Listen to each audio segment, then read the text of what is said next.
Now this is Hollywood Unlocked. Yo, what up, everybody? This is Hollywood Unlocked Uncensored. I'm Jason Lee. And I'm Melissa Ford, a.k.a. The Curve Queen. It's DJ Damage. Let's get it started. Make sure that you're sharing this podcast everywhere with your friends on iHeart, iTunes, Spotify, Google Play, or YouTube. Everything. Did I say it right? I think so, yeah. It's a lot. We're everywhere. We're everywhere. Somebody told me they're actually subscribed to us on Spotify. I didn't even know you could do that. Oh, yeah. Yeah, you We're can. definitely on Spotify. But I didn't know you could subscribe to us there. You can follow. Whatever. Just Yeah. keep listening to the show. Keep sharing it. We appreciate all the support. A lot of people have been coming up to me lately, actually congratulating us for the show and everything we're doing. So it does feel good, although I still want to quit sometimes. No, we're not doing that. You're not quitting. No, we're not doing that. Nope. Somebody Nope. It just got good, dude. I know. I'm thinking, once you get to like syndicated television and you're getting 5-10 million or whatever a year, do you quit?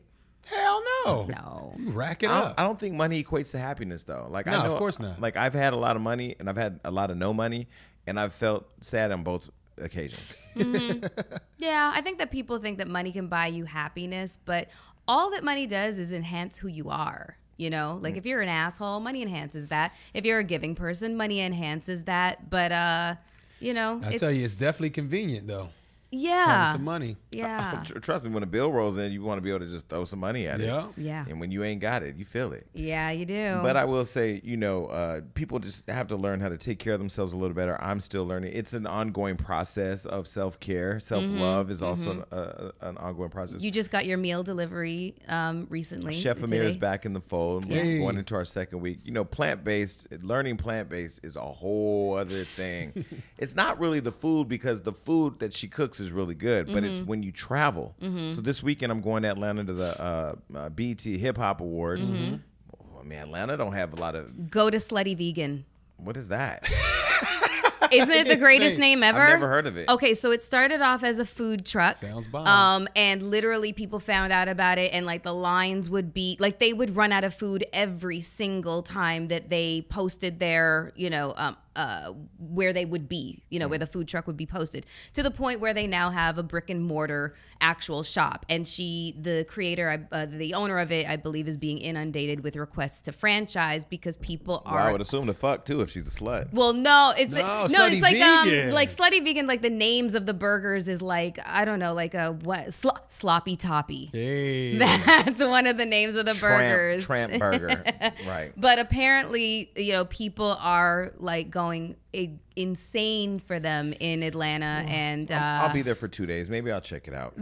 I believe that they're gonna be outside of the awards. Oh, you're gonna be able to get some Slutty Vegan. Little Slutty Vegan. Well, Yeah. I'm sure there'll be a whole bunch of sluts out there. Well, that's Slutty vegans. that's what they call their consumer is sluts. I listen to this podcast often. I watch it sometimes, and I listen to it on the podcast app. And if you just ever aren't doing anything, like if you're listening to this show today because it popped up, and you find yourself in bed one day just laying there bored, put on the podcast and lay there and laugh hysterically by yourself. Oh my Some of the God. shit we say, that Lunel episode was a mess. Yo, you took the Classic. words right out of my mouth. She is so funny when she said "in these streets." I literally almost fell on the floor. When you asked her if the Bloods and Crips were getting along, she said, "I ain't no fucking gangster." She's like, I don't know. I'm like, well, you Can I live say around one them. thing? Yeah. Lunel has looked and acted the exact same since I knew her since I was 16 years Forever. old. Yeah. She's looked the same. She's the same person. Yeah. But anyway, I appreciate her coming on the show. And Yeah, I love absolutely. that people listen to this recklessness. Okay, so what's going on in your world? Okay. Your Well, world. in my world or in the world? Like In your world. in like my your world. Personal world. in my personal What's world. happening, Melissa?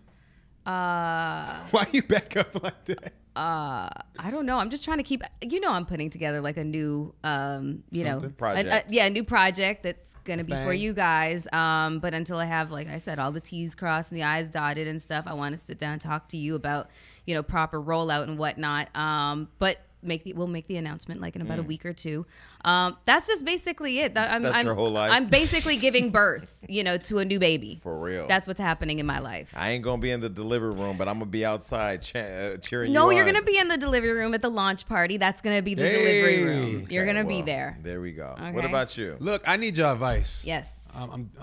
This Friday, I'm turning grown, 30. Oh, yeah. It's a milestone. I'm going to be gone for your birthday. Well, you know, it happens. That sucks. But I need your advice, Jason, Melissa, turning 30. You know, how should my life change? Walk me through this. Well, you already had to mature because you have a son. Yeah, I know. So you don't act like the 30 is a stereotypical big 29-year-old. step, it's a big step. I will say 29 was, when I was 29, I remember vividly, I was so excited because I was turning 30. I was finally becoming a grown-ass man, because you're a grown-ass man when you get 30. I think you're a grown-ass man at 40, but 30 was exciting. 31 is going to fucking suck. So I guess my first piece of advice would be, enjoy 30. Enjoy the 30s. But 30 for me was really about living in my whole fucking truth. It was like the beginning part of just saying, like, I'm going to wake up imperfect every day, and it is what it is. Like, I remember vividly just thinking, like, I've reached 30 because I never thought I would make it to 30. I thought 25 most. You know, I died by 25. So to make it to 30 was like, wow, I made it. You know? 42 is just like, nigga, okay, God, you playing now. Yeah. I'd say your 20s are kind of chaos, you know, like you feel everything, you know, you're still coming off of your teens, and, you know, you're so affected by everything, especially as a woman. My God, I wouldn't repeat my 20s for nothing, because, well, my body was stupid, but everything else was shit. 30s, you kind of start to becoming really accepting of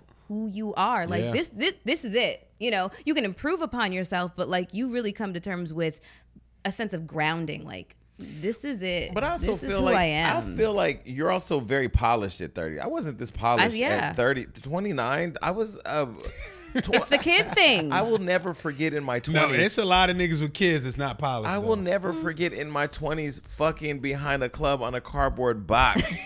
And I remember just saying, like, that. I'm just like, wait, what? I was a trash box. I just feel like 30 really is, I mean, transparency, like living in who you are, like really like figuring out, because like the 20s is all the reckless, supposed to be your reckless years. Your 30s are supposed to be like, okay, now I'm grown, let me just live my true life and figure out what I really want to do and do it. 40s, you should be reaping some benefits of what you did. But even then, like early 40s too. I mean, I started Hollywood Unlocked at 37 years old. So it took me a long time because I was enjoying life, and I did get caught up in Hollywood partying and shit too. So you just, I mean, 30s a really, I'm looking forward to time. it. You know, it's here. There's nothing I could do. We can't turn back now. Feels good. But would you if you could? Hell no. I don't want to go back to college. I don't want to go back to high school. None of that shit. It's over. Yeah. It's done. Yeah. I don't know how kids are in high school now. I hate it. When I think about how kids have to live their lives now, like with social media. This kid just got killed by two people that beat him up at school. And I was watching on the news, and it just like fucked with me, because I'm thinking, like, these parents put their kid in the car or took them to school to go to school, and this kid got beat up and killed at the school. Like, just beat up by kids. The biggest fear. It's a rough world. And I thought yesterday, this question always is looming over my head. Am I going to have kids? You know? People always ask me, and I think it's getting louder now, because everybody's like, are you going to do it? Are you going to do it? You can do it. And I think about the world that kids are inheriting. Like, your son is how old? 5. Like 5 years old. He has to live an entire life in this fucked up, polluted world of chaos and crime. And it's just like, do you want to bring a innocent person into this world? A lot of millennials are, you know, answer that question with, you guys we're inheriting a shit world. So why would we have, you know, have children, bring children into a world like this when we feel like the clock is ticking? You know what I'm saying? Like, there's this part of the Arctic shelf that just broke off, that's a piece bigger than the size of Los Angeles, and it just broke off yesterday. And what that basically is a sign of is the sign of the times. Climate change. It's not global, it's climate change, you know? And what that means when the Arctic shelf breaks off, that means that it's partially melting, you know, and that means that sea levels are going to rise. So you're going to see more Category 5 hurricanes. You're reminding me of why I hated school. Oh, shit, I was sorry. like, wait, I nerded out for a second. Confused. I'm like, wait, no, but what's it's the shelf? The National Geographic and her. But I do.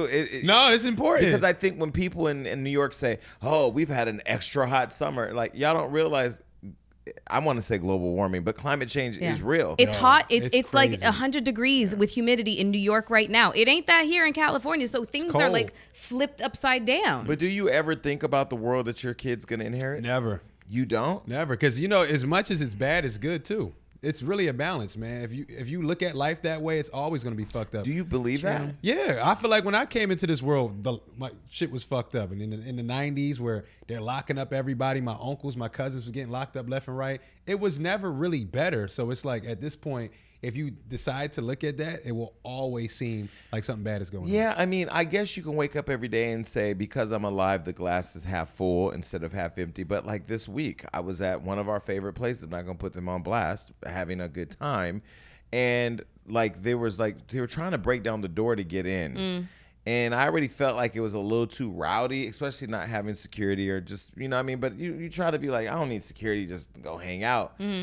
And so finally they made a hole and I got in or whatever. And then somebody started shooting outside and people started running in. They're shooting this and that. And I had to think quick, like, okay, what do I do? They're like, come, Jason, come here behind the counter. I'm like, no. So I ended up walking through the venue and out the back door and calling an Uber on the side. And there was police and helicopters and all that. And I'm thinking like, this is always, it's been that bad? I mean, like the world's been that bad? Yeah, they've been shooting shit up. But like, what? But I don't know if I want a human being, because I would be devastated if my kid was born and something happened. Like, Facts. I couldn't even, like, Yeah. you know? And I'm just thinking, like, now I'm at a point where you really, with all these mass shootings, you don't never know anymore. Yeah. Wherever there's crowds, I'm always looking. Or people using vehicles as murder weapons, Yeah. you know, to take. Remember what happened in Times Square? What was that, last year? Yeah. Or earlier this year? It was a couple of years ago. Yeah.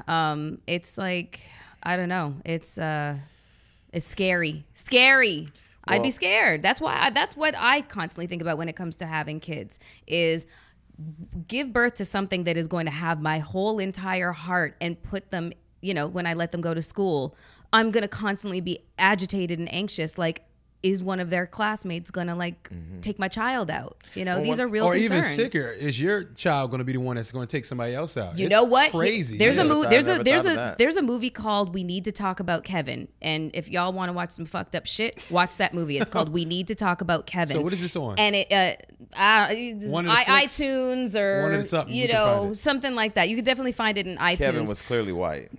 Yeah, but the story is his mother knew from the time he was in her womb something was fucking wrong with this kid. And ooh, it gives me chills just thinking about it. You need to watch it. Go watch No, you need to watch the movie. And it just kind of puts that whole thing, like the terror that children feel and parents. Listen, I'm showing my I am for the first time telling my story publicly with Love and Hip Hop. And, you know, doing some of these green screens and talking about it and reliving some of the stuff has been very difficult. And when I think about, you know, my childhood and what I've been through, you know, and in writing this book that I have that's just finally done, man, if you're not prepared to raise a kid in like full love and protection and nurturing and guidance, and I mean, if you're not built to really stick to that full time, you should not have a kid.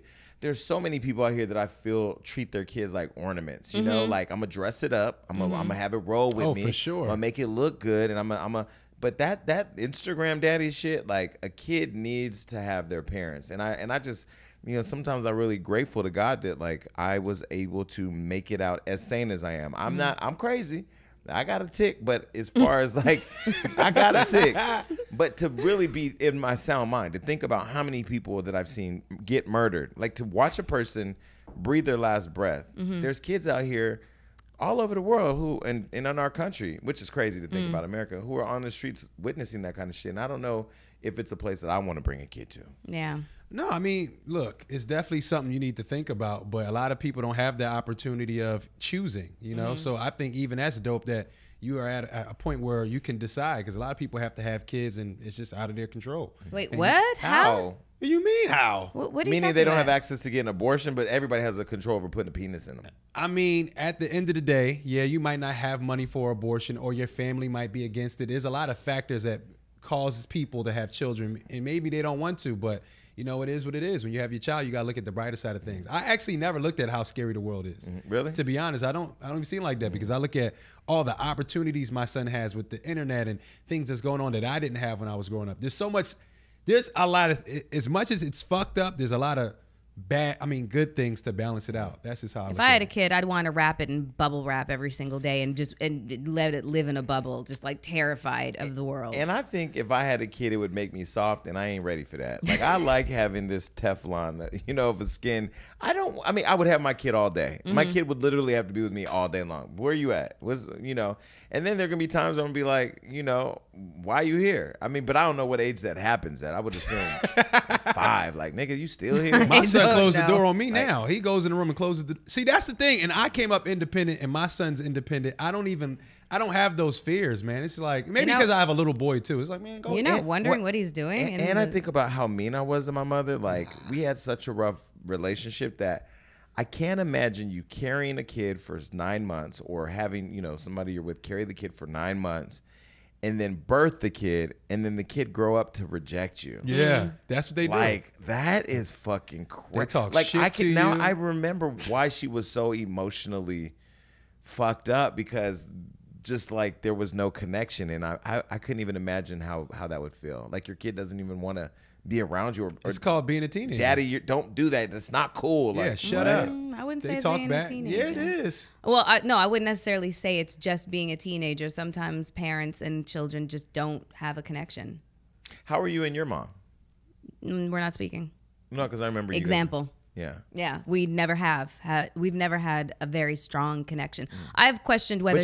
But see, you, unlike me, you cared about her though, because I remember when she got sick, you did flee home to take care of her. So that and maybe that's just because of who you are. I was not that person. Yeah, no. When I found out my mom had cancer, like, I remember I was getting off a plane in Vegas, and I got the word from my aunt, and it felt literally like the floor fell out from underneath me, and I needed to stabilize myself on the wall. And then I went into the bathroom and started crying, and then I had to do an event. I was actually at this event with Tank and Tyrese and Vita, and it was a smorgasbord of talent just randomly pulled at this Vegas opening of something. And I was inconsolable in my hotel room, and I'd already been paid, but I did not want to come out of my room because, like, I was crying my face off, just dealing with my own sense of guilty feelings that my relationship with my mother was not very strong, but I could not lose her because I already lost my dad. And what anchors me to the world, to this earth, if my mother's gone? So I was like dealing with all this conflict.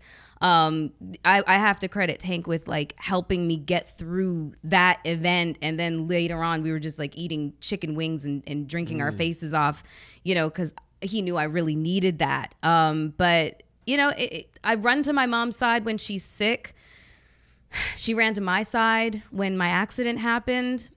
It's perfunctory though. It's almost like it's what you're supposed to do, but it's not, because like, oh my God, my mom, you know what I mean? Like, I love my mom. See, I was very cold-hearted. I didn't feel, it wasn't until my mother was dying that I started to feel like, okay, I had to make a conscious decision that I'm going to let her last days be peaceful. Yeah. Like, I sent her some roses, and I had never sent her anything. And I know she had been she used to ride the bus, and everybody would say, saw your mom on the bus. She showed me pictures of you. So I knew she was proud. Mm-hmm. But even in that, I had so much animosity from other reasons that I couldn't allow love to exist. Yeah. And that's where I think, like, when she died, I sent her flowers, and the card said, these are long overdue. And she really appreciated it. Mm-hmm. And I didn't think you don't think about your mom as having bipolar disorder or a drug addiction. You don't think about, that's mom. Mm-hmm. Moms are supposed to love their kids. And I think because I didn't have that, I really think about who I am now. And,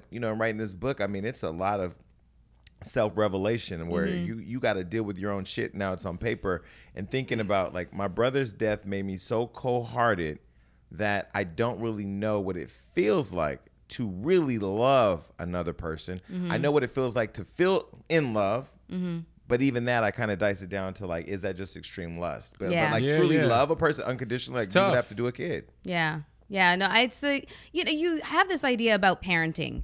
And the idea behind parenting is to be a better version of what you had. You know what I mean? So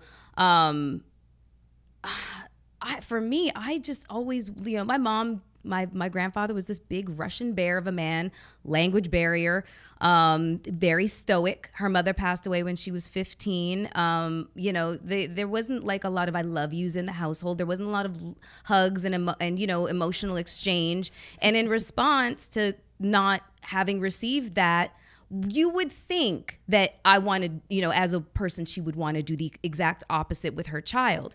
And she didn't. But that was learned behavior, though. I know, but it took me a long time to forgive her for that. Of course, I was so angry. Because you were in it, and that's the thing, right? Like, I know some people like you are a product of foster care, so you probably you've been able to break the cycle and figure out what it feels like to be, why it's important to be a present father, right? And there's a lot of people that don't do that. They continue the cycle. I just think what happens is we grow up and we learn like our parents are just people.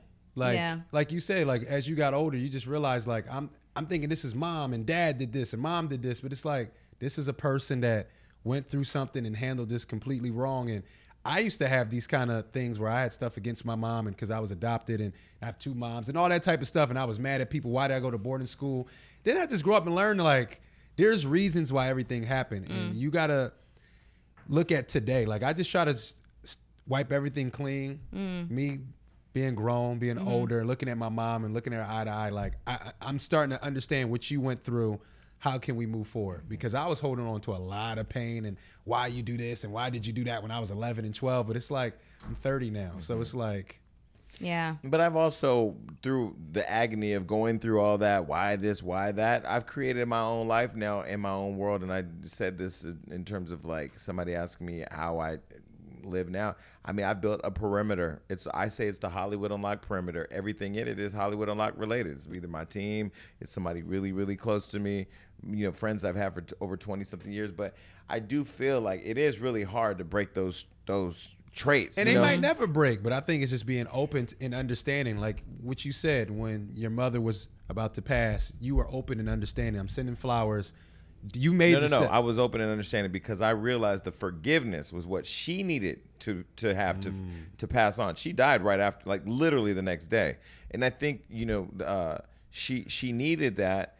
I didn't feel a sense. I mean, I felt a sense of release that like she's gone or whatever, and I gave her what she needed to move on. But I mean, I feel like as a child who went through extreme abuse and neglect and abandonment, like I don't want to continue that cycle. And unless I know for sure that I'm going to be able to give that kid love, that there's no reason why I would bring it into the world. It would be, just for the satisfaction of having a kid. Me and Tiffany Haddish, we joke around. We like, you want to have a kid? You want to have a kid? I couldn't even imagine a Tiffany Haddish and Jason Lee kid. That little motherfucker would be a hoodlum. That would be hilarious. A comedic hoodlum. That would be hilarious. But anyway, one person that ain't going to get out to see his kid soon is R. Kelly. That's true. That's true. So update on Mr. Kelly. Prosecutors believe that disgraced singer R. Kelly is a flight risk who plans to escape to Dubai if a judge releases him from jail. That is exactly where that motherfucker would go. He said he believed he could fly. Yeah, well, he would fly right over to a place where, it's encouraged to pee on people and shit. Wait, but is there extradition? Like if you go to Dubai, I don't think so. There no extradition? No, I don't think so. Really? Oh, yeah. He would live his best life over there. Yeah. Court documents show that the federal prosecutors in New York are requesting that the judge keep him locked up while he waits for his trial on multiple child sex charges. Nasty. The defendant poses a serious risk of flight if released, prosecutors noted. While the defendant may not have traveled internationally in recent years, it is not true that he lacks the ability and desire to do so. Indeed, this year, after he had been released on bail in his current Cook County case, he sought to travel to Dubai with his two live-in girlfriends. But don't you think he should be able to get out? Because the man can't read his Bible. I mean, he has to take a pee on his own. Well, so he basically, despite all of these claims, Kelly, through his lawyer, is saying he's too broke to travel. I don't know about that. He is due back in court later on this year. He's also sick of being locked up and says his health is deteriorating as a result of being in prison. Welcome to being another nigga in jail. Yeah, like what? I wish, how many people wish they could say I'm too sick to be in jail? Yeah. Well, you know what? Actually, you get some pretty good health care. First of all, you get free health care. Free health care, we're paying for it. I will tell you, there's some documentaries out there. People need to go and watch these documentaries because I'm watching Netflix and now I'm about to be into my pro-blackness in a minute because I feel like now that we have, because I have a platform, Hollywood Unlocked, I should be doing more because there aren't a lot of platforms out there talking about our issues. I mean, prisons, it's like the new slave trade. They've been the slave trade. No, but I know that and I've heard it and I've had members of my family in it.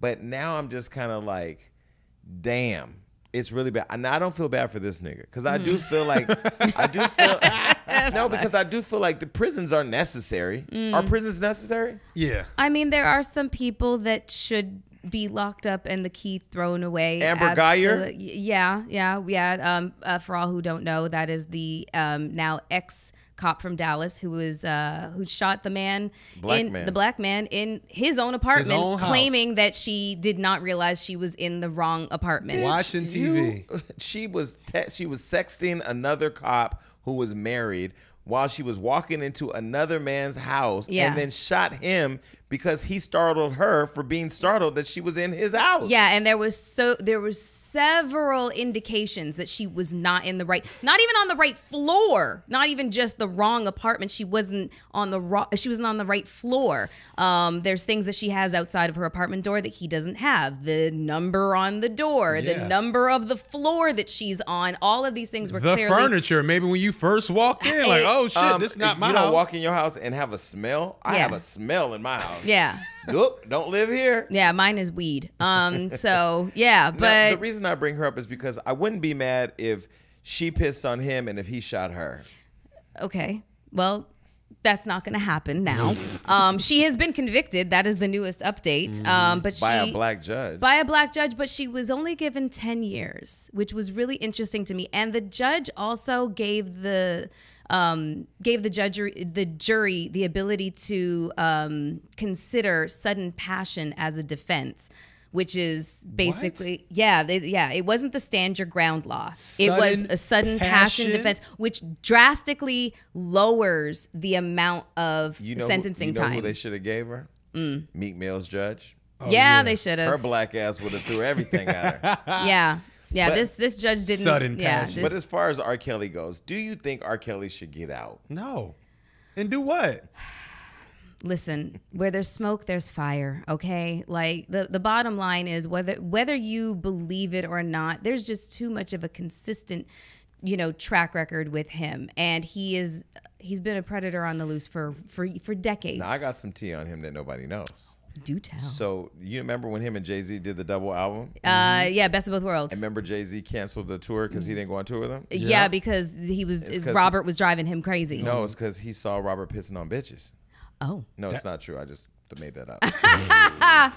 Okay, well. But in this day and age, people would believe it. But look how Jay avoided that, though. Like, that's just God, right? I feel like God will order your steps. Sometimes your step ain't to go that way. But R. Kelly was acting crazy. No, on that's that what I was tour. gonna say. Jay-Z is a very, he is a very calculated businessman. He doesn't like drama. Didn't Dame Dash say he R. Kelly raped Leah? What? Wasn't there a post?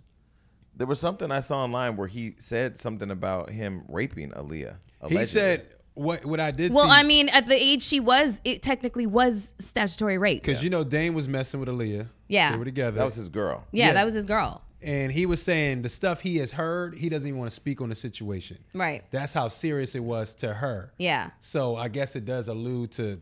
Yeah. Well, the Best of Both Worlds tour was basically canceled because R. Kelly was a massive diva. Great album, though. A great album, but was a massive diva, and there was just too many, there was just too much going on behind the scenes. And Jay was like, "Fuck this shit, I'm out." I want people to understand something. This is bigger than R. Kelly. Who else is getting brought up on charges? Because ain't no assistants, drivers, hotel There's people. no crime with enabling. You Really? know? I mean, aiding and abetting. For I mean, I guess child that, sex? Aiding and abetting. Like if you put the girl on the plane, you delivered the package. Yeah, it's like borderline sex trafficking. Everybody need to go to jail. yeah, All of I them. guess You it know what would I'm be saying? considered trafficking to a certain extent. Yeah, you putting a little 14, 16-year-old on a plane.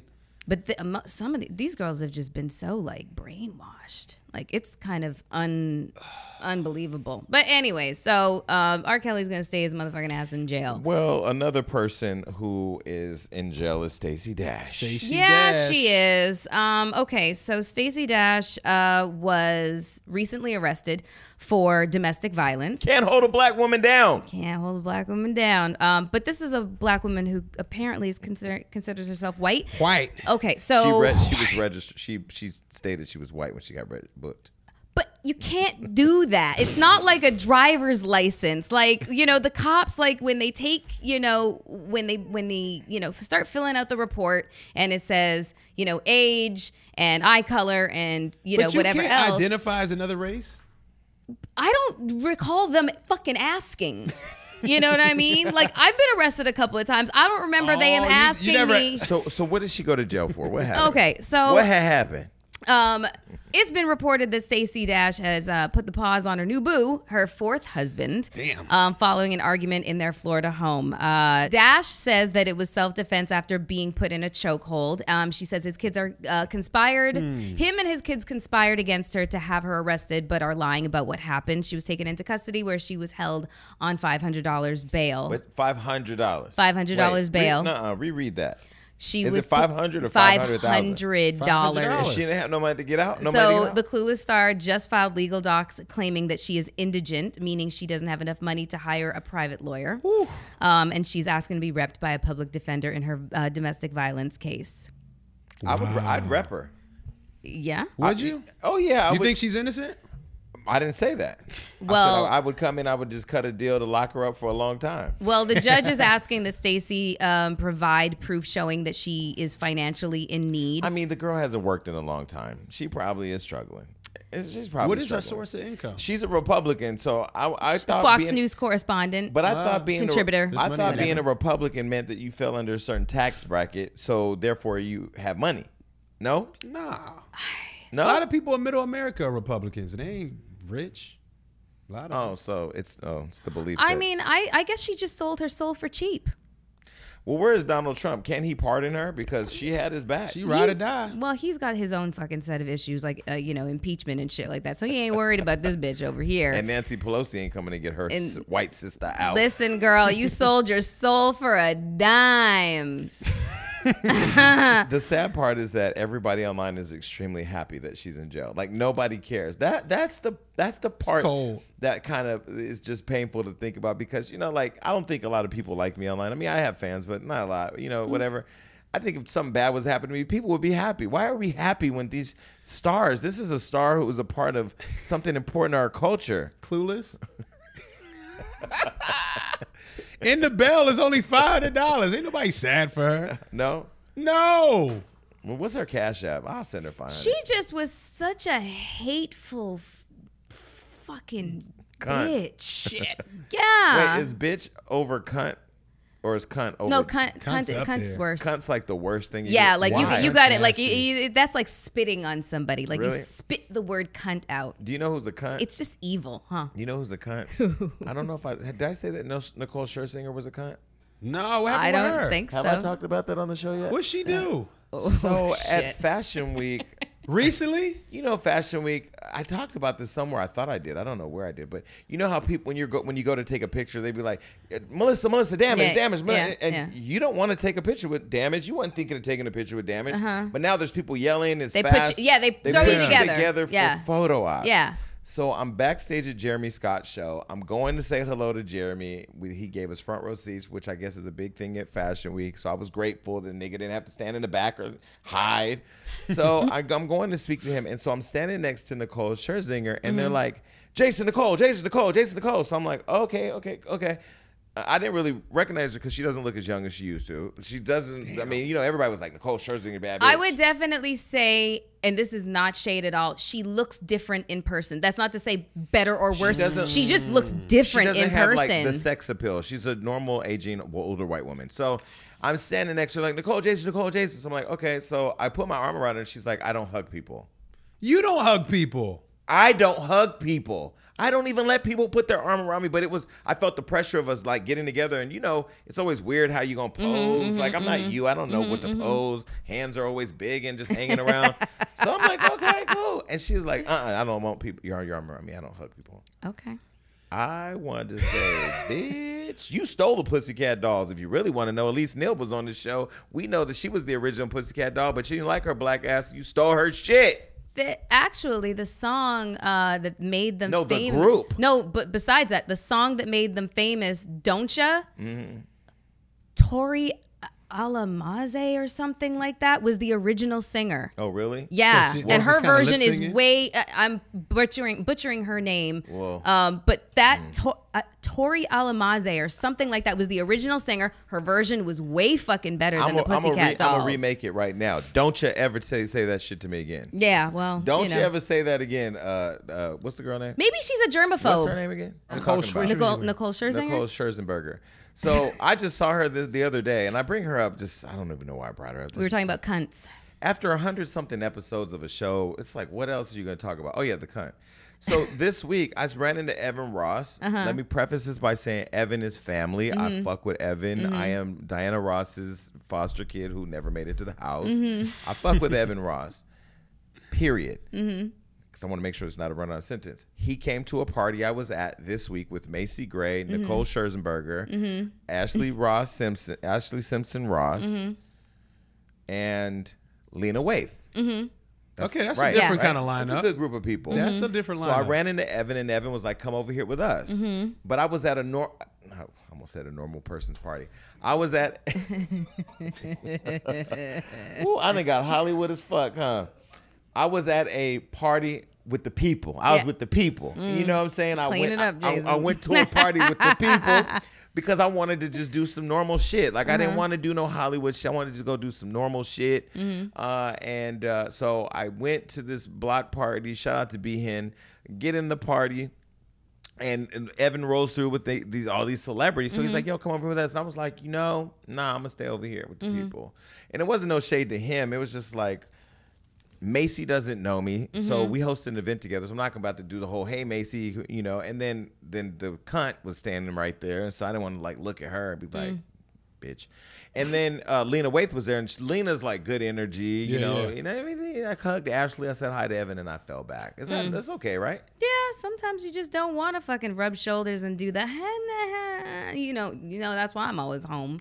I'm tired. Did Macy Gray look good? Macy Gray looked great. I haven't seen her in a long time. She looked great. She's a really nice person too. Very socially awkward. Now, Macy's socially awkward, but she's. What I'll say about her is that, a lot of singers and whatnot want to transition into acting. She is a beast in front of the camera. She's very good. She is a good actress. And we got on this because we were talking about cunts. The Stacey Dash. She might be I would bail Stacey Dash out of jail before Nicole Scherzinger. Oh, okay, maybe she's a germaphobe like Howie Mandel from what is that, America's Got Talent or something like that. Then you have a handler. Okay. And then you have a handler. She doesn't touch people. Don't touch her. She doesn't touch. Or you have a handler where you keep a perimeter around you. Because my birthday party in New York, now I ain't one to walk down the street with security, but I had enough security where didn't nobody get through that bitch. But the people that I... Nope. Oh, he cute. Yep. He can come on. Anyway, shout out to Stacey Dash. We hope you get that $500 because we need you to get out before you get it. All she needs before you become victim of a gangbang. A nickel. Yeah, well, we don't want to see that now, do we? What's good, y'all? It's time for another Hollywood hookup. Hollywood hookup. That's right. I like how you did that. It's been a minute. So, the summer's over. That means it's time to get back to business. If you're an entrepreneur, if you're somebody that's creating clothing, if you're trying to do anything, if you're trying to send cards for the holidays, I have something for you, all right? If you love to use the mail system, I got something for you. And it's called Stamps.com. And this is all you need. You know why? Because it's one of the most popular time-saving, I'm going to say it again, time-saving tools for small businesses and people that just love their family that want to send postcards and stuff, all right? I like to save time. Me too. Yeah. See, Stamps.com eliminates trips to the post office and saves you money with discounts that you can't even get at the post office. And no shade to the post office, but it's a hassle. There's traffic when you go there. people like me asking dumb questions about how to put certain stuff on boxes. It's annoying. That's why I just use Stamps.com. It brings all the amazing services of the U.S. Post Office right to your computer, whether you're a small business sending invoices, online seller shipping out products, maybe T-shirts if you got a clothing line, or even a warehouse sending thousands of packages a day. Stamps.com is all you need with ease. Yeah, I like that. Ease. So look, Stamps.com, no brainer, saving you time, important, and money. It's no wonder why over 700,000 small businesses already use Stamps.com. Because they got the memo. They got the memo. That And it's now easy and it got the saves memo. time. Hello. Yeah. Look, time saving. That's what it's all about. So right now, our listeners get a special offer that includes a 4-week trial plus free postage and a digital scale without any long-term commitment. That's 4 weeks for you right there. Just go to Stamps.com, click on the microphone at the top of the homepage and type in Unlocked, okay? Stamps.com and enter Unlocked. And that's your Hollywood hookup. Hello. What we do want to see is more of Meghan Markle because she's the American princess. Yeah, she is. We love Meghan Markle, but the Brits are giving her a hard time, and Haters. Prince Harry's got her back, which I love. They're just such a cute couple. He says that he is going to take legal action against the tabloid, the Daily Mail, the publishers, to protect his wife. Both of them have said that they've had enough, as they are ready to take action towards the media outlets that talk negatively about them, specifically her. Some of the things that people have said about her is, like that she's not good enough for the family. They've obviously made racial remarks and that sort of thing. And Harry's just had enough, like she can't win for losing. Like if she's not seen by the public eye, then she's not doing enough. If she's out there doing stuff, then, fulfilling her royal duties, then people are saying that she's doing it for clout or whatever the case is. Ain't it crazy how she's more popular than the other girl? Kate Middleton? Yeah. She's more controversial. People love Kate Middleton. Kate's husband used to be the more popular prince. Oh no, Harry was always No. Harry was like the little redhead. But then Harry turned into the bad boy, and then when he married a black woman, everyone was like, girl was like, okay, Harry. When his nudes popped up in Vegas, you remember that? Yeah. His little dick swinging around, little royal dick. I couldn't believe I was looking at a royal penis. It reminded me of Coming to America. Right. Remember when she used to be like, The your royal royal penis penis is is clean, Your clean. Highness? Yes. Anyway, I don't know why I said that. Okay, well, But she's getting hate because she's black, clearly, right? I would say so. Does she? Why do they give a fuck? Like, is it? Well, racists do kind of give a fuck. Well, and they mind What other I'm people's saying is, fucking business. why do they give a fuck? This Because- is royalty. They don't have to give a fuck what tabloids are saying. Well, It's not like shit can the change. tabloids, some people think the tabloids and the paparazzi killed his mother. Yeah. Well, that's a different thing. I What mean, I'm think saying- about it. I mean, Diana, this was before you, I think. No, it wasn't before. me. 1995. I remember She this. died in 95? Yeah. Vividly. Okay, well, I was 18, so you were probably 8. I was 6. Okay, nigga, you was playing with Legos. Nigga, I was watching this shit on TV. I seen it on TV too. But you didn't know the effect and the impact that her death had. If you did, I don't know, maybe it was in a McDonald's Happy Meal or something. But no, I mean, her dying. Like, Diana was, she was the people's princess. She was the people. People Yeah. liked her. I mean, people. This was during what, Reagan era too. Like not when she not when she died, but I mean okay. like the uprise of Princess Diana when she got married to Prince Charles. People hated Reagan. Yeah. And in our country, politics was always felt indifferent. But I feel like in the UK, the royalty are held to a standard. The monarchy. They respect the monarchy. And I just feel like she stood for everything that a lot of leaders these days don't stand for. Yeah. So when she died, it was like really tragic. It was crazy. Yeah, that's all of that is very true. And Meghan Markle is, she's got the makings of becoming, following in her footsteps. That's another reason why people really love Kate Middleton, though, why she is problematic. She's white, and because she was there first, she got married to, William.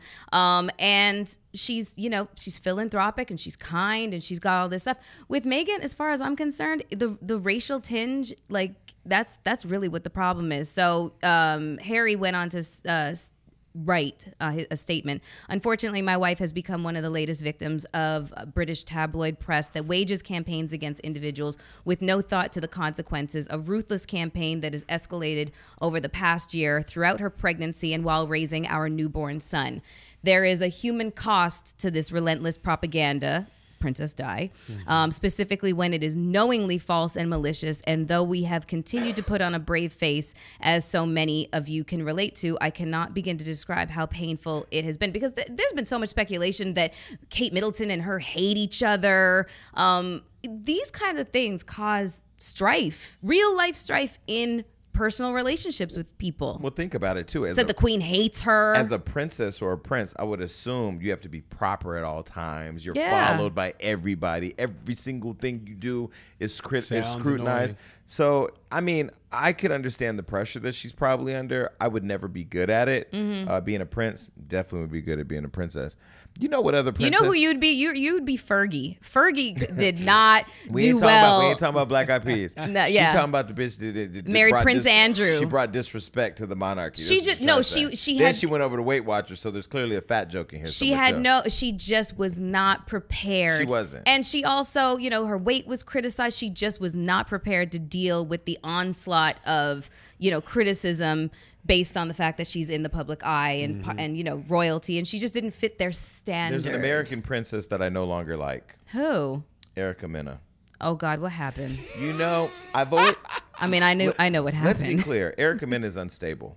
Now, I'm not gonna say that. I'm not saying that in a mean-spirited way.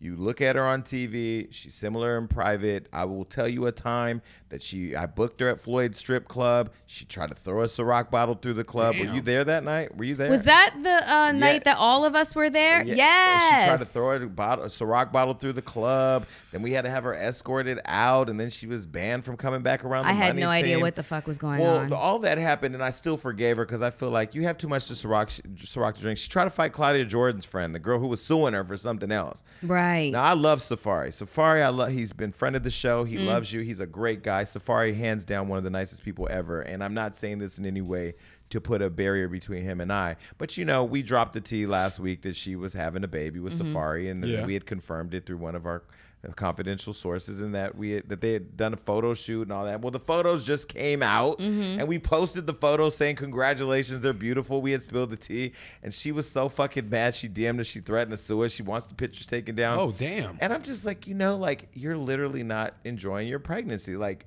and this is why I will say I appreciate you, and even you and the Tiffany's who just called her friends. But if you are a celebrity and you become my friend, you know what the fuck it is.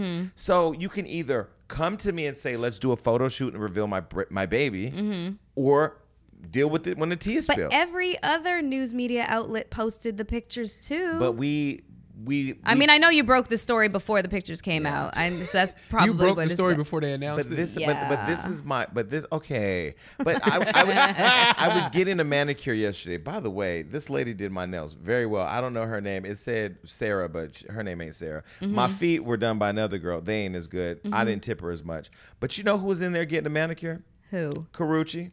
Okay, did you talk to her? I did. Uh-huh. We were like 5 chairs down. You know, it's not proper etiquette to get a manicure and scream across the room. No. Nah. Well, nigga, I'm Jason Lee. So I was like, yo, Carucci. Anyway, I love Carucci. There's no shade. I like her a lot. I've known Carucci before the Chris Brown, before the Emmys and all that. I congratulated her on the Emmys. She didn't know that Niecy Nash had been on the show. And Niecy Nash was on the show a year ago. And I DM'd Carucci. I texted her to say, and this again is no shade, it's just me telling my truth. I said, you single-handedly helped me shape my business and you don't even know it. And she said, how? And I will say, I will remember a time when we started the show, I used to struggle with telling people's business. Sometimes I still struggle, but not as much. But I used to struggle with, do I say this because it's going to hurt this person? Because in my mind, if we cool, we friends. And I thought me and Carucci were friends. We are very friendly. But now I realize we're industry friends. Does that make sense? Like, we're yeah. industry friendly. Yeah. So now I said to her, I thank you for you not coming on the show. Yeah. Made me stop relying on what I thought was friends and stay loyal to my job. Yeah. Because I actually literally stopped thinking about what people were going to say. Did she say you're welcome? I haven't looked to see what she said yet. I like her. She's a great girl. Oh, Talented. you didn't scream that to her? No, I was going to say it in the shop. She stopped because I said, I got to tell you something. And then all the faces around were kind of looking. So I was like, let me text you. Okay, so is that the end of the story with Erica Mena? she blocked us, so fuck her. I mean, you know. Okay. Because I was gonna segue into. I did DM her and I just said, well, honey, there's a lot more stories about you to come, and we'll continue to break them, and you'll continue to be upset. Like I heard, she's allegedly getting married. It's probably going to be a TV special. I don't know who's producing it, but people are going, and they got invites, but I didn't. So, boop. Well, you mentioned the word unstable, so I'm going to use that as a segue to talk about Aaron Carter, who needs help. He wanted to ink Rihanna on his face. Can you blame him? Well, Riri? He just already tried to clout chase with Beyonce just a couple of days ago. Who did? Aaron Carter. What'd he say? I will beat his ass. He posted a picture of him and Beyonce went back in like 2000, 2001 when... Back when she was in that group, Beyonce and them? Yeah, Destiny's Child. And Aaron Carter was on tour, and so was his older brother, I guess, whatever group they were in. Nick Carter... Nick Carter was... Backstreet Boys. Backstreet Boys. Nick Carter was in Backstreet Boys? Yes. Really? Holy shit. They were just at the iHeart Festival. Yeah, performing with Listen, Steve okay. Aoki. She had too many cocktails. Yeah, I really did. I really did. But anyways, so he posted a picture of Beyonce and him. The picture's clearly from 2001, and the Beehive went crazy. They were like, "You are not going to use our queen to clout chase and to support your stories, and just leave her out of this." You think he got something coming? Like, what's up with all this? Let's break down a couple things. One, he just had his guns taken back because he threatened to go and kill his brother and his pregnant wife, right? I think that was it. Yeah. Then he also came forward and said that him and Michael Jackson had a tryst when the whole Saving Neverland documentary came out. Leaving Neverland. Leaving Neverland. He said he had his own story about Michael that he was going to tell, kind of alluding to that, which I thought was clout chasing. He also said that his older brother raped an elderly woman. Like a woman in her 90s, and that the family apparently knew about it or whatever. And covered it up. I think he's on crack cocaine or methamphetamine. He's on some type of drug. You look at him, I know what druggies look like. I worked in probation. My mom was a druggie. He's a fucking druggie. And on top of that, like the instability, and think about it, he legally can go and get a gun. Yeah. Yeah. Like, there's all types of warning signs right there to pay attention to this little sick motherfucker. I mean, he looks crazy. Dylan Roof. And do you know who that is? Yeah, okay. exactly. He looks like an incel. Like, I'm sorry, he does. But the tattoo artist decided, No.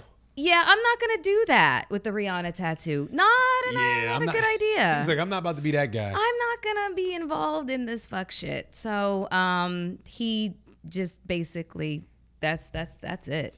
Why Rihanna too? That's so random. Why you stop bringing Rihanna? I mean, if if you're gonna put a tattoo of a bad chick on your face, Rihanna would be the most likely choice. Or Sade. I mean, I'm about to get Rihanna tattoo. Aaron Carter, Sade. No. Sade can't stand next to Rihanna. Oh. I mean, I haven't met her yet, so. Oh my God. I know I just pissed a lot of people. You know how you say things and you got a reaction? Everybody, he was just going for the reaction. I love Sade. The best of Sade's in my book. I Am a Jezebel. She sang Jezebel. What I love about the show is we're in a small little room and we just be talking shit, and fans are like, somebody needs to punch you in your fucking face. I'm gonna tell you right now, I got so many bills. The minute I get punched, I'm coming up. I'm suing everybody. Yeah. Okay. Well. Hilarious. You do that. Okay. We'll leave it on this. Have you guys ever sat in the exit row of an airplane? Of course, the best row. Yeah, and then they ask you, would you be willing to help in in case there's an emergency? Yeah, or but they never is. really show us how to unlock the damn door. They tell you to read the pamphlet. Nobody reads that shit. Yeah, no, nobody reads that. Well, actually, it looks like somebody did, because an airline passenger opened the plane's emergency door because she needed a breath of fresh air. She didn't open it. She tried. Did she try or did she open it? No, she opened it. She opened. Was it mid-flight? No, everybody would have died. Everybody would have died, huh? Yeah. Everybody would have died? Everybody would have died. If you open up a door on a flight. Okay.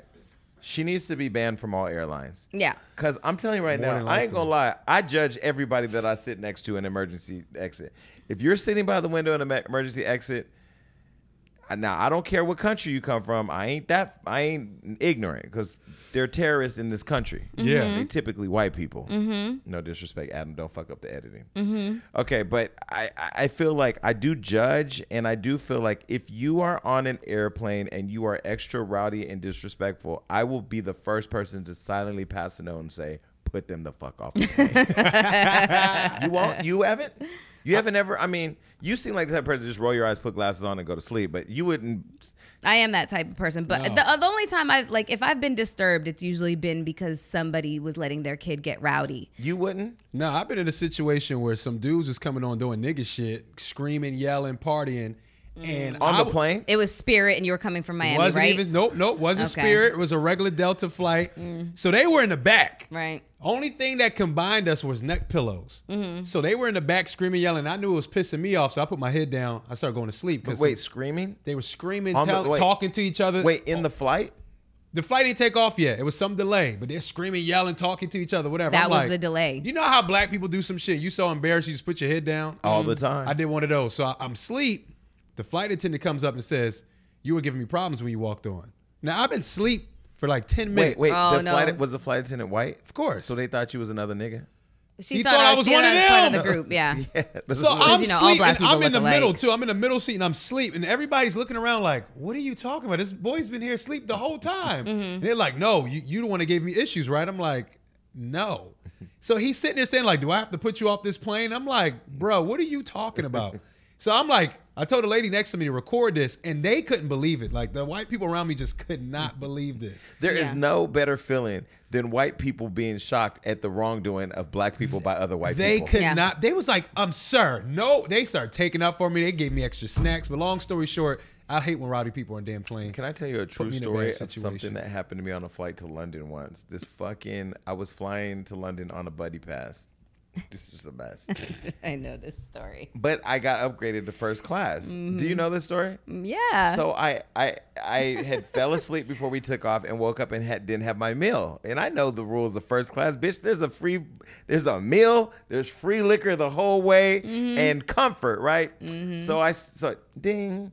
And so the guy comes over and he's from London. You know, he works on the airline from London. He goes, hello, how can I help you? And I said, okay, well, I was asleep. I'm ready to eat now. And he leans over to me and he says, you're flying standby. You're not like the other customers. You know your place, and don't ring the button again, and be grateful that you're in first class. Damn.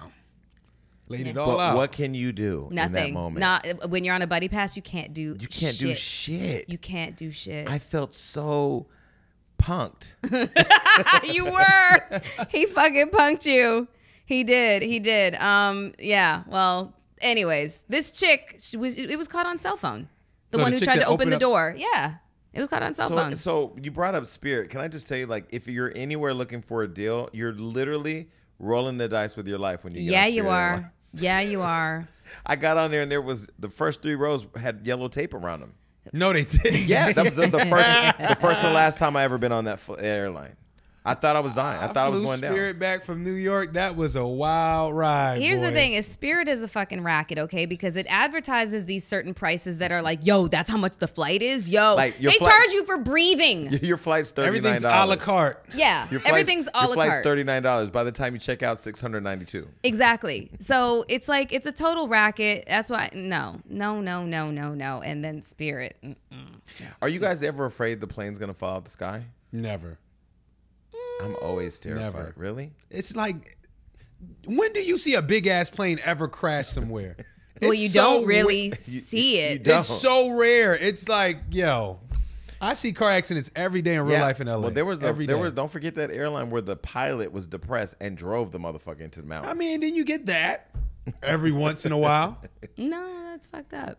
That's fucked up. Yeah. I've been through some turbulence where I was like, okay, this is it. This is it. And I'm not the one screaming and stuff like that. I'm like, there really is nothing you can do.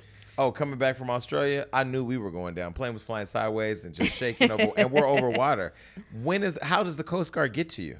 They don't. So you just die and drown. No, you got the life jacket. Come on, y'all. It's a life wait, jacket. In the middle of the ocean. Really? I don't even know what ocean it is, but nigga, really? With a life jacket, you're gonna die by shark death. Hopefully, You might want to check in with the passengers of Malaysian flight 370, and ask them how well that, with that one flight, yo, with that, I never worry about the plane. how the going life down. jacket I don't situation care how worked bad out the for them. Turbulence is. I'm like, it's not going down. We're good. Just win. Okay, well, listen. I think we're over our time. I Yeah. don't know how we start. Look, we let the spirit move us, people. Hopefully, it entertained you. Tell somebody about the show. Exactly. Is that it? Yeah, that's a wrap. Peace. Peace. Bye everybody.